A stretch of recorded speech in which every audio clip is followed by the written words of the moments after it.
Зя өмнөх ангиуд дээр Такопи Маринаг санамсаргүй халаад Шизукагийн ангийн хүүхэд Азуматай нийлж цогцыг нь нуусан. Харин Такопиг Маринагийн дүрд хувиргаад Маринаг үхээгүй мэт жүжиглүүлж байсан ч Маринаг болсон газар хөрс шинжилгээний ажил хийж байсан ажилчид Маринагийн цогцыг олсон. Харин манай гурав энэ үеэр Токио явж Шизукагийн нохой Чапитай уулзах гээд төлөвлөгөө гаргаад байж байтал өмнөх анги дээр буруу юм хийснээ ухаарсан Такопи Азума Шизука хоёртой ярилцах гэж оролцсон ч юун тэрнтэй мантай мэдээгээр Маринагийн цогц олдсон талаар гарч эхэлдэг. Азумач Такопиг Маринад хувирхаа яг одоо боль гэж хэлчихэд үхэл царайлал гэртээ харж байгаад ахтайгаа таарнаа. Ахан дүүгээ сонирн байгааг анзаардаг. Цагдаа нар мэдээж анги дээр нь ирж байцаалт авна. Уул нь хурууны хийгээ устгаад булсан байлээ энэ хэд. За тэгээд дээр нь хийсэн юмыг яг тэр чигээр нь тэр үеийнхэн байдлаар хадгалдаг хайрцагт хийсэн болохоор дөнгөж үхээд удаагүй байдалтай байгаагаар олдсон. Тийм болохоор Такопи Маринаг орлож байсан хугацааг нь асуудалгүй болгож өгч байгаа. Хизээ өгсөн мэдэгдэхгүй гэсэн. Манай гурав иймэрхүү юмудаа ярилцж байтал Такопи хэдүүлээ үннийг хэлье гэж хэлдэг. Манай Такопи ч айгүй гэмшээд байгаа штэ. Тэгсэн чинь Азума ч гэсэн ихэндээ уурлаж байгаа дараа нь нэрэл үннийг хэлсэн дээр юм болов гэж бодож байтал Шизука юу яриад байгаа юм? Токио явна үсттэй. Чапитай уулзсан үсттэй. Азума чи чаднагийн үсттэй гэл бүр амар эвгүй.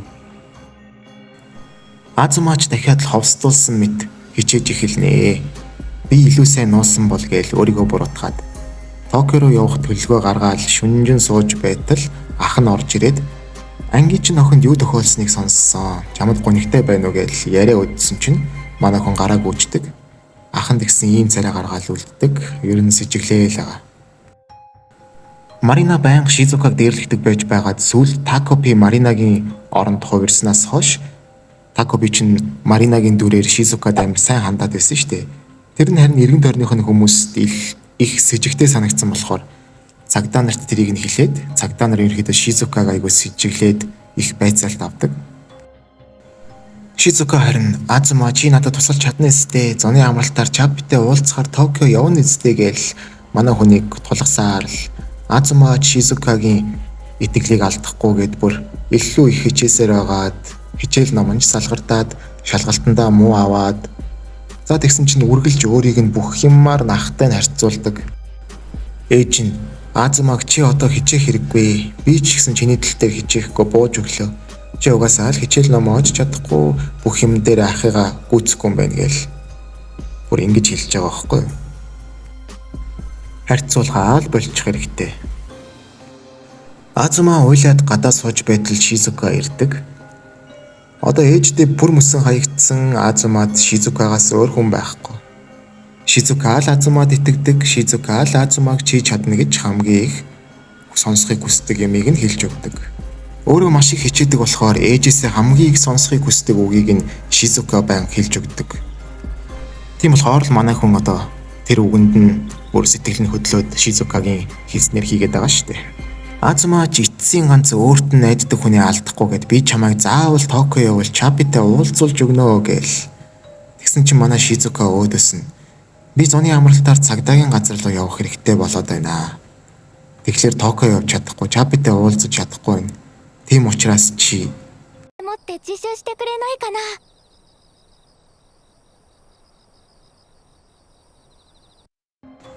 гэж авбал яах вэ? Эндээс манай хүний өнгөрсөн амьдрал хальт гарна. Тоглоод хичээхгүй байсан ч бүх хичээлдээ онц авдаг ах. Ангидаа сурлагаараа нэгт орсон ч сургуультаа сурлагаараа нэгт ордог ах.